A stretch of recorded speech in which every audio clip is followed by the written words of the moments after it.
सबसे पहली बात जो मैं रखना चाहूंगी, जो सत्ता पक्ष है वो जिस तरह की भूमिका बना रहा है कि विपक्ष लोग आरक्षण के साथ नहीं है, महिलाओं के आरक्षण के साथ नहीं है, जिस तरह की भ्रांति और भ्रम फैलाने का काम कर रही है सत्ता पक्ष के लोग, तो मैं उन लोगों से कहना चाहूंगी कि 2023 में जब नारी शक्ति वंदन अधिनियम बिल पास हुआ था तो पक्ष और पूरा विपक्ष एक साथ होकर इस बिल को हम लोगों ने पास कराया था और इस सर्व सहमति के साथ पास हुआ था। लेकिन जो ये अब संशोधन लाया जा रहा है, तो आखिरकार सरकार क्या चाहती है?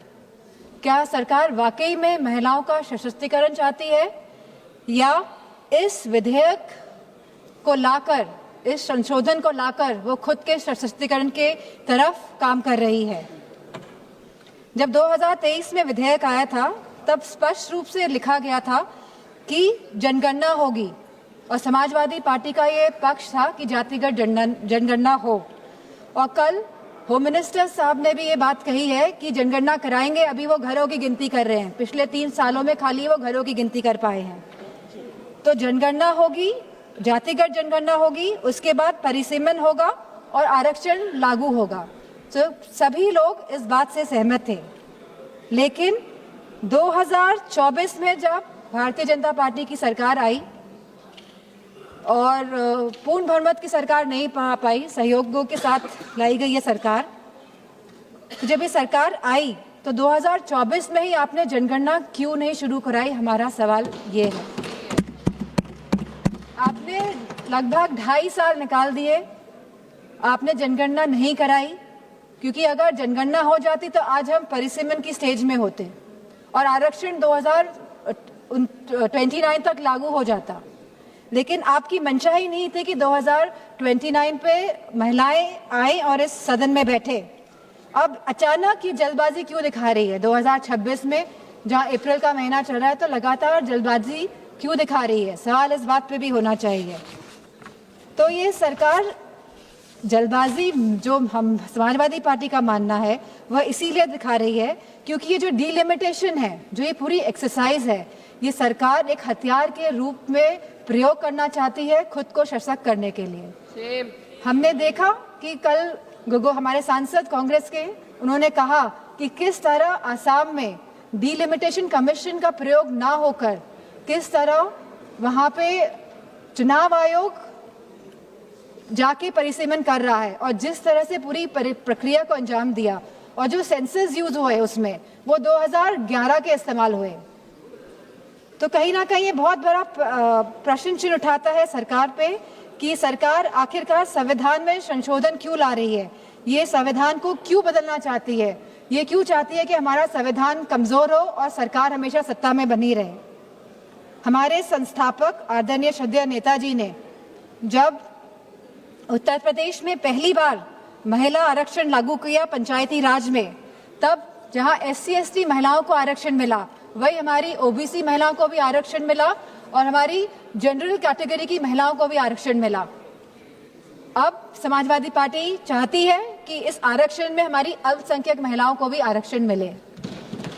आप क्यों आधी आबादी में बंटवारा करना चाहते हैं? आप क्यों नहीं चाहते हैं कि महिलाएं आगे बढ़े, हर वर्ग की, हर समाज की, हर धर्म की महिलाएं आगे बढ़े? आज हमारी यह मांग है कि आप OBC महिलाओं को भी आरक्षण दें और हमारी अल्पसंख्यक महिलाओं को भी आरक्षण दें।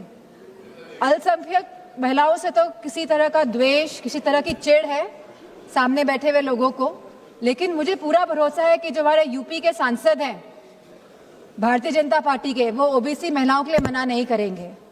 तो वाकई में अगर आपको संशोधन लाना था, अगर आपको कॉन्स्टिट्यूशनल अमेंडमेंट करना था, तो आप इस बात का अमेंडमेंट करते कि आप OBC महिलाओं को आरक्षण देने का काम करेंगे।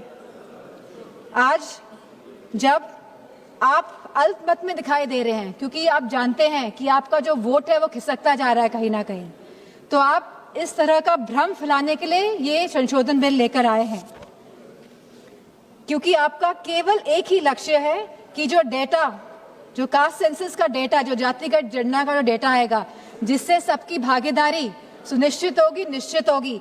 आप इससे भागना चाह रहे हैं और आप डिलिमिटेशन की प्रक्रिया से इसीलिए सेंसस को हटाना चाहते हैं, या 20 या 25 साल के सेंसस का आप प्रयोग करना चाहते हैं। आप कहते हैं आप महिलाओं की हितैषी है, आप महिलाओं के बारे में सोचते हैं, लेकिन आज जब मैं यहाँ खड़ी हुई हूँ और जब पिछले कुछ दिनों पहले जब संसद चला और जब कैफ बिल आया, central arm forces police force bill आया, तब आपने जो शहीद हुए, जिन्होंने हमारे देश के लिए बलिदान दिया, जिन्होंने हमारे देश के लिए जो शहीद हुए हैं, आपने उनको शहीद तक का दर्जा नहीं दिया। आपने उन शहीदों की महिलाओं के बारे में, उनके बच्चों के बारे में नहीं सोचा। आज जब ये आप विधेयक लेके आ रहे हैं तो हमारी मांग है कि उन महिलाओं के सम्मान के लिए आप उन शहीद जनों को, शहीद जवानों को शहीद का दर्जा दें और साथ में आप उन्हें पेंशन देने का भी कार्य करें। अब जब महिलाओं की बात हो रही है तो आंगनवाड़ियों को क्यों छोड़ रहे हैं आप आंगनवाड़ियों को भी, जो इतने साल से संघर्ष कर रही है, जो गांव-गांव में संघर्ष कर रही है, आप उनको भी उनका मानदेय बढ़ाने का कार्य करें।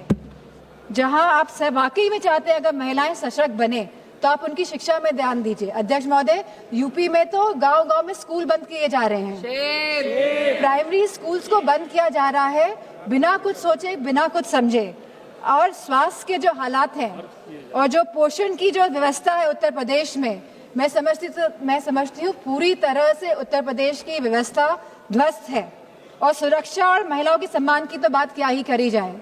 हमने देखा है जिस तरह हाथरस कांड हुआ, जिस तरह भारतीय जनता पार्टी के जो एमएलए सेगर जी का जो पूरा कांड हुआ, और लगातार जो उत्तराखंड में कांड हुआ, जब हमारे सांसद ने एक कविता कह दी तब तो विपक्ष दल की सब सांसदें खड़ी हो गई, उनका विरोध करने लगी, भरपूर तरीके से इन लोगों ने विरोध किया। लेकिन जब मणिपुर की घटना हुई तो कोई भी भारतीय जनता पार्टी के महिला सांसद खड़ी नहीं हुए।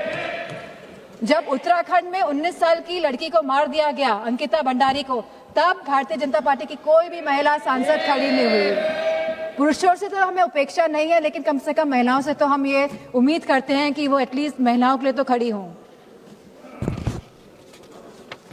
मैं जो ये मोह में है, सत्ता के जो मोह हो गया है भारतीय जनता पार्टी को, जो छोड़ना नहीं चाहते हैं, और जिस तरह से डिलिमिटेशन लाना चाहते हैं, जिस तरह से जातिगत जनगणना नहीं कराना चाहते हैं, जिस तरह से ये लोग चाहते हैं कि सत्ता में बने रहे लेकिन गरीबों को, पिछड़ों को, दलितों को उनका हक, सम्मान, अधिकार नहीं दे, तो मैं कहना चाहती हूँ, क्योंकि कल प्राइम मिनिस्टर जी ने जिक्र किया था कि जब 2023 में ये बिल आया था सबने साथ दिया था, और तब साथ देने पे भी उनकी सरकार आई, लेकिन वो ये ना भूलें कि जब 2023 में बिल पास हुआ था, 2024 में इनकी सरकार आई थी, तो पहले पूर्ण बहुमत की सरकार थी, और अभी कौन सी सरकार है? अभी सहयोगियों के साथ इनकी सरकार बनी हुई है, और अब दोबारा ये बिल लेके आ रहे हैं एक भ्रम फैलाने के लिए, एक इस तरह की भूमिका बनाने के लिए।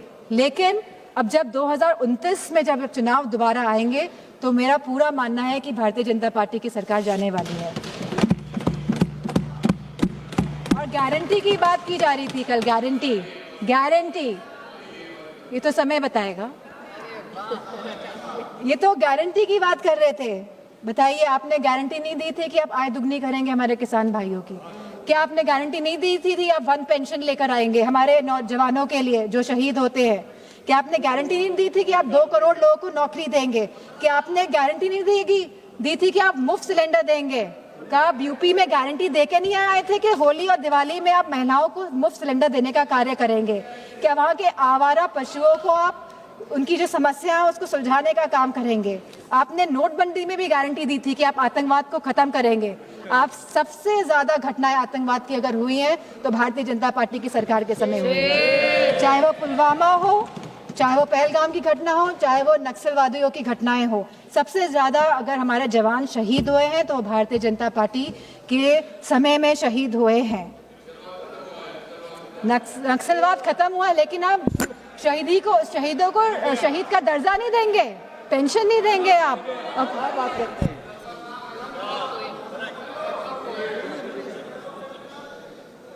तो मैं केवल ये बात कहना चाहती हूँ कि बचपन में हम सब ने कहानी सुनी थी रेड राइडिंग हुड की, सब बच्चों ने सुनी है। हम आज भी अपने जहन में रखते हैं कि किस तरह एक नन्ही सी बच्ची जो अपनी दादी माँ से मिलने जाती है, बहुत खुशी के साथ वो जाती है, वो जंगल में भटक जाती है, उसे घर पहुँचने में दादी माँ के रात हो जाती है। और जब लड़की पहुँचती है तो हम सभी जानते हैं कि दादी माँ तो वहाँ नहीं होती है, लेकिन वहाँ पे कौन होता है, तो ये हम सभी जानते हैं।